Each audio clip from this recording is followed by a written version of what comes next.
Dear Dina, this past weekend, my boyfriend surprised me with a date night to see the new Barbie movie. He's a keeper. So in order to get good seats, he purchased them several days in advance, but when we got there, a woman and her cutie daughter were in our seats. He told the mom she was in the wrong spot, and she was fully aware, but went on to share how when she went to buy tickets, there were only 2 left, and in completely different rows. So she was hoping we'd switch so she could sit with her daughter. My boyfriend was kind, but said absolutely not, explained about our date, and then she told him he was being rude and inconsiderate. What do you think? Signed, Myersville movie date. Oh boy. Okay, so this is my thought on that. It's kind of like, not the same exact thing, but like, you know, when you go on a plane and sometimes you're not able to sit with the person that you're traveling and you're like, oh, well, this is a bummer. And you hope that someone will switch, but you do not expect that someone will switch. If someone says, sure, not a problem, fine. But to be honest, I think that the mom was kind of in the wrong because... Kind of. Because she was... Absolutely in the wrong. Yeah. So she absolutely in the wrong. And what is she showing her daughter? Terrible. Right. Terrible. I'm so mad because have a thing for this. this makes me mad.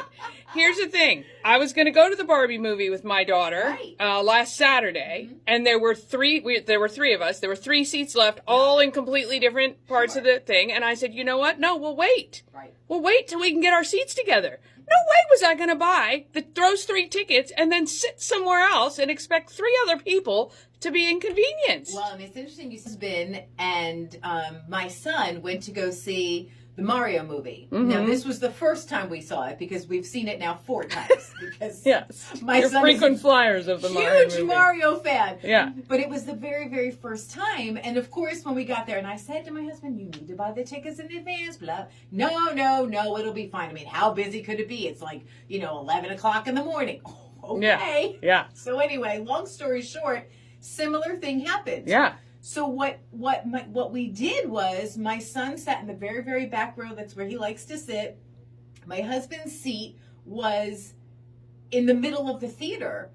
But what my husband did was he sat there and he gave my son really strict instructions not to go anywhere. Now, my husband ended up not really watching the movie because he was turned so he could see my son. But he wasn't there for him. He was there so that my son...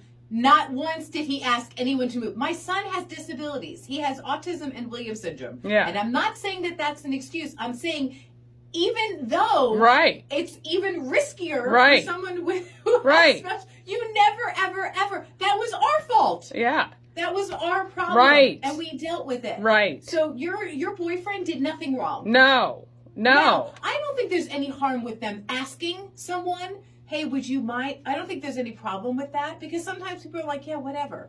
But in a movie theater, though, it is not. It's just not it's as not like possible. It's not as possible. Yeah. So anyway, your boyfriend did nothing wrong. No. So you don't need to feel embarrassed or like never show your face again. No.